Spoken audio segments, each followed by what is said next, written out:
a bit like after they made the Phantom Menace and everybody hated Jar Jar Binks.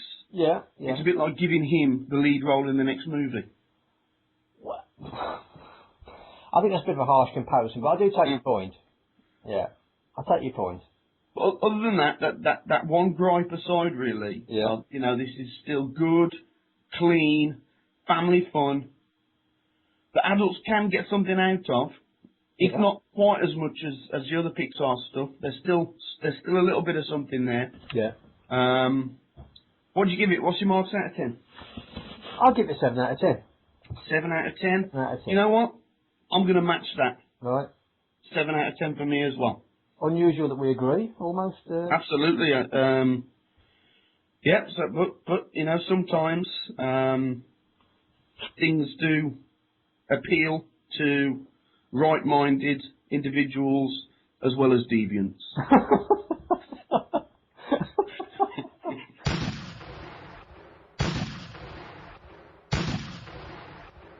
Okay, so in this part of the show, myself and Nathaniel select a movie from the past.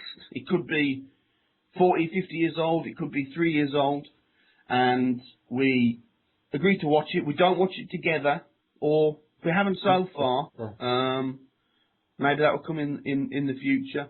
Okay. But for now, we're watching them separately, and then we give you our thoughts. This week's movie is the original Dirty Harry.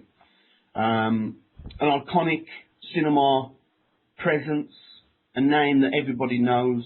You say Dirty Harry, everybody, I would say, except in the remotest parts of the world, would have heard of this character. Mm-hmm. Clint oozes menace and masculinity as the cop with attitude, and he's ably supported by the rest of the cast. Most notably Andrew Robinson, who played the killer, the serial killer Scorpio. Are you familiar with Andrew Robinson, Nathaniel? Here we go. More fodder for you. I'm afraid I'm not, Richard, no. No? No, no more research again, I'm afraid. Well, it's a recurring theme, isn't it? That's right. He most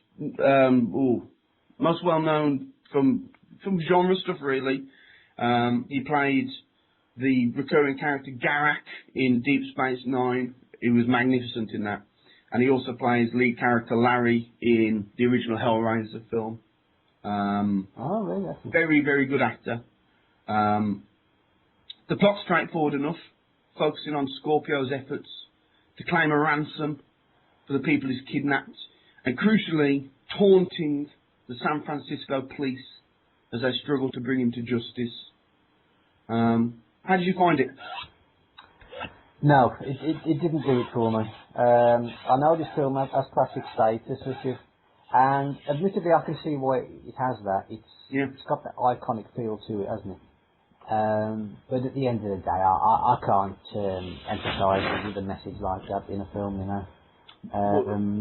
What's the message that you get from it, Nathaniel? What you purported to earlier, really. Kind of that oozing masculinity, kind of single-minded, driven cop stuff.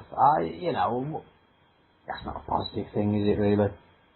We all want to see justice in the world, but, you know, there's ways and means to get it, and old Mr. Callahan doesn't display the best way to get it. You don't think so? No, I don't think so. That kind of, you know, he's as menacing as the criminal almost in some ways, you know. It's kind of the torture scene in the stadium. I mean, whoa, it's really crossing the line for me. You know, he's sinking himself to the levels of the Scorpio character, and I don't see how that can ever be positive. Well, I have to say, you know, I have completely the opposite reaction. Right. Because, you know, in my opinion, I think the world needs more renegade policemen. I would say, prepared to. Okay, that's an interesting choice of word, but I'm sure that your interpretation of renegade would be different to mine. What do you mean? Well, he's prepared to go out on a limb. He's prepared to enforce the law. I'm not against that part. It sounds like you are. No, I'm not, no. This poor man, this poor policeman, was tasked with hunting down the most dangerous serial killer San Francisco had ever seen. Yeah. And you're questioning his methods. I am questioning his methods. He's got to protect the citizens. Who cares what happens to the killer? Well, he shouldn't go around killing people. He shouldn't. You're absolutely right. But does that justify him torturing the killer? Yes, it does. Absolutely, it does. Yeah, I can see. Of course it does. I can see we're not going to kind of, Cars 2 was a moment of kind of meeting of minds, but I don't think we're going to meet minds on this one, Richard.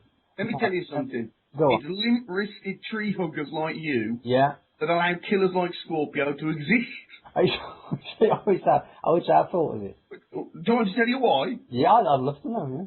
Because you won't let the police do their job. Without bleating on about police brutality at every snapped arm or shattered rib cage. You're not saying this entirely seriously now, Richard, are you? I thought you were taking this really seriously. If it seems like I'm laughing, yeah, that is inadvertent, and it's humour derived from your preposterous moral position. Preposterous moral position. I've heard some things in my time, but this is absolutely extraordinary. Well, forgive me for not wanting torture to be part of the regime of a police officer. Hands up, tree hugger that I am. Peace, love and harmony and all that. I don't think torture belongs as part of the process. I know, shocking. You're making me ever so cross. Well, you're making me ever so cross. It didn't take a lot. I feel that the moral message and the driving heart of this movie was a necessary reaction to the peace and love brigade of the late 60s. Right. And it demonstrates that the age of Aquarius was well and truly dead. And good riddance too. Yeah. That's what I say. Okay.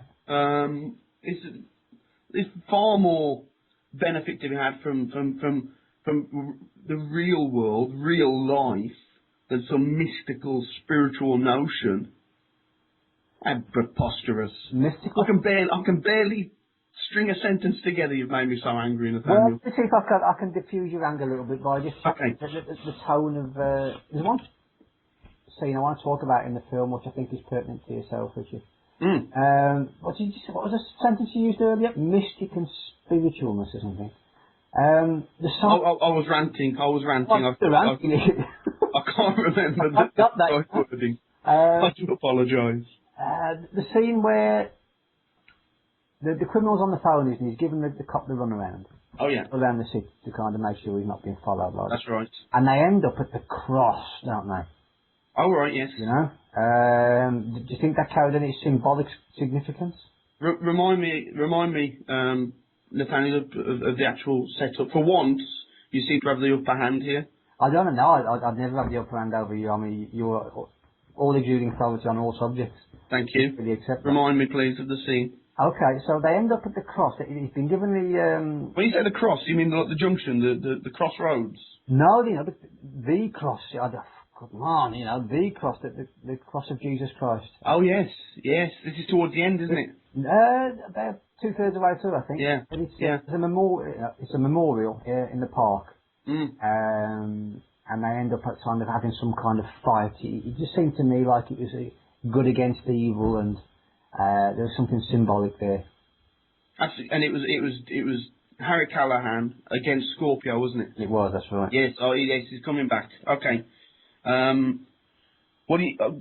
Clearly it was good against evil, and the Christian symbol was used to almost bludgeon the viewer with that fact. I would say. What was your take on it? Absolutely, it was an incredibly imposing memorial, and I don't think that was done by chance. Oh no, it wasn't. No, certainly not. It was a clear choice, wasn't it? Yeah. So, and of course, that would be the exact scenario. That would be the exact way that you would see it, wouldn't it? Kind of Harry Callahan playing the. Well, he's good. The good guy. Yep. The good guy who tortures criminals.